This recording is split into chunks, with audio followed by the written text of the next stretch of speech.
오늘 전해드릴 내용은 정말 안타까운 사건입니다. 어제 7월 21일에 있었던 용인 양지 SLC 물류센터 화재 사건인데요. 무거운 마음이지만 이런 사건 사고 현장들을 많이 접하게 됩니다.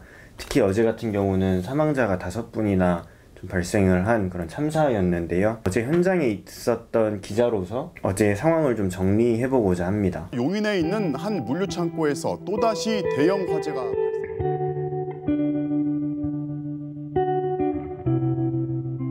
지게차 운전자인 36살 김모 씨는 주야 2교대 하루 12시간 근무를 하며 5살, 7살 딸과 쉴 새 없이 뿜어져 나오는 연기로 앞이 제대로 보이지 않습니다. 지하 냉동 창고 내부 벽은 단열성을 높이기 위해 우레탄 폼이 쓰인 것으로 확인. 오전 8시 29분에 화재 최초 신고가 접수된 거지. 9시 8분 화재 대응 2단계로 이제 격상이 됐어요. 아침에 출근하자마자 막 사무실이 정신이 없었잖아. 거리가 있다 보니까 수원하고 잠실에 계시던 선배들이 먼저 출발을 했고, 저는 9시 30분 정도에 제가 출발을 했습니다. 상암동에서 11시가 조금 넘어서 도착을 한 것 같아요. 재난재 사건이 발생을 하면 사상자에 대한 집계가 바로바로 나오지는 않잖아. 어떻게 된 거야, 사상자 숫자가? 정리를 해드리자면 출발할 때만 해도 아직 인명피해가 발생하진 않았다. 그 직후에 이제 실종자가 5명이 계시다는 얘기를 들어서 실종자라고 수치로 잡혀있던 분들이 무사귀환 되기를 정말 간절히 염원했었던 것 같은데, 도착했을 때는 이미 그 숫자가 이제 사망자로 바뀌어 있었고, 브리핑 장소에 도착한 게 11시 30분 2차 브리핑 때 이제 도착을 했는데, 브리핑을 들어보니까 사망자가 5명, 부상자가 8명으로 늘어나 있었습니다. 모든 이런 사건 사고가 우리한테 유의미한 의미이지만 단 한 분이라도 사망자가 발생하는 사건은 더 무게감이 다르게 다가오는 것 같아. 그래서 이번에는 너가 도착한 이후부터 전반적인 취재 상황에 대해서, 제가 도착한 시간은 화재가 발생하고 한 2시간 30분 이상 지났던 시간이에요. 화재 연기가 많이 보이고 있더라고요. 아직 한창 진화 중인 상태였고, 좀 화재 상황을 좀 파악을 해야 되고 시청자분들께도 전체적인 모습을 보여드리기 위해서 이제 드론 취재 방식을 좀 택했어요. 화재 진화에 방해가 되면 안 되니까 길 건너편에 있는 장소에서 드론을 높이 띄웠고, 드론을 보여드리는 이유는 전체적인 상황을 보여드리고 또 근접하지 못하는 지역을 보여드리고, 더 광범위한 범위를 풀샷으로 볼 수 있는 영상이니까 자료적인 의미로도 우리가 총 거기에 몇 팀이 갔었던 거야, 취재 인원이? 최소 제가 알기로 20명 이상이 투입이 됐었고, 저녁엔 중계팀까지 해서 30명 이상이 투입. 진짜 정신없었겠네. 경기도에서 일어난 일이니까 이재명 도지사도 현장에 왔었던 거잖아. 이재명 지사가 이제 소방 브리핑을 듣다가 질문을 직접 하시더라고요. 한 개층만 탔는데 왜 탈출을 못했죠?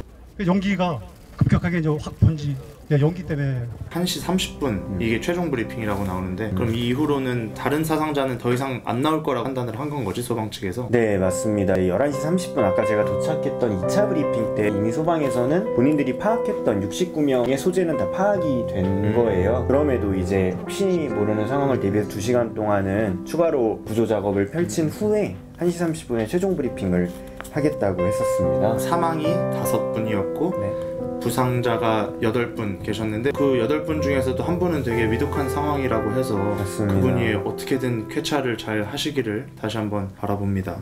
이후에는 이제 계속해서 잔불 진화 작업을 이어간 거고, 취재진들은 저녁까지 그 상황을 계속해서 같이 지켜봤고요. 아까 이 도지사 얘기대로 왜 5명이나 사망자가 발생했는지, 당시 이제 지하 4층 사고가 난 현장에서 직접 구조되신 분이 잠깐 현장에 나오셨어요. 취재진들을 상대로 얘기를 해주셨는데, 당시의 상황이 어땠고 왜 대피를 할 수 없었으며 어떻게 또 이렇게 구조가 되셨는지, 그 얘기를 저희가 좀 들려드려 볼까 해요. 회색 연기가 있다가 한 2초 정도 사이에 갑자기 폭발음 들리면서 아예 암전됐어요. 그때부터는 그냥 죽었다 생각하고 나와야겠다는 생각을 아예 못해요. 왜냐면 방향을 잡을 수 없어요. 차 타고 나가려고 그랬는데 아무것도 안 보여요. 아무리 라이트 켜도 아무것도 안 보여요. 그냥 40분 동안 쭈그리고만 있었죠. 제가 전화가 잠깐 됐었어요. 10분 정도. 네. 저희 직원한테 나 아직 살아있다고. 9시 한 20분? 이때 소방구정 두 분이 내려오셔가지고. 그때 창문을 혹시 열고? 아니, 창문은 무조건 열고 있었어요. 그러면 어떻게 아셨어요? 그 차 안에 있다는 건? 그 시동을 켜놓고 비상 깜빡이 켜놓고 클락션을 계속 울렸어요. 근데 혹시 뭐 그런 화재 경보 같은 게 물류센터 안에서 있었나요? 경보, 아니 개능이 너무 커가지고 한 구조물이 4-5번 무너져서 제가 죽었다고 생각했거든요. 그 소리 때문에 들리지도 않아요. 이분은 정말 구사일생으로 구출이 되신 분이네. 정말 암흑 같은 곳에서 한 10분 터져준 그 휴대폰 덕분에 이분은 생명을 구하신 거네. 사실 이런 상황에 가면 우리가 선뜻 다가가기 어려운 취재 대상들이 계시잖아. 구조된 분들도 그렇고 유족분들이라든지 고민이 이제 많이 되는 것 같아요. 그럼에도 취재를 하는 데 있어서 그 당시에 이제 상황을 가장 사실적으로 전달해 주실 수 있는 분들이기 때문에 그 방식이나 저희가 어떤 태도로 다가가야 하는지 항상 고민을 하고 있습니다. 이런 분들한테 질문을 하고 얘기를 들을 때는 우리가 궁금한 정보를 얻어낼 수 있는 취재원으로만 대하기보다는 당시 상황에 처해 있는 상황을 조금 더 이해하고 공감하고, 그래서 그 사람들이 하고 싶은 얘기를 우리한테 들려줄 수 있게 유도해주는 게 좋은 태도와 방법이 되지 않을까 싶네요. 그리고 이런 상황에 갔을 때마다 소방대원분들이 다시 한번 정말 존경스럽고 대단하고 멋있어 보이잖아. 어제 같은 경우도 여기 보시면은 사진을 찍어놨어요. 어제 날씨를 떠올리고 나서 이 사진을 보니까 저 옷이 얼마나 무겁고 또 답답하게 느껴졌을까 싶은데 존경받아 마땅한 분들이라는 생각을 또 합니다.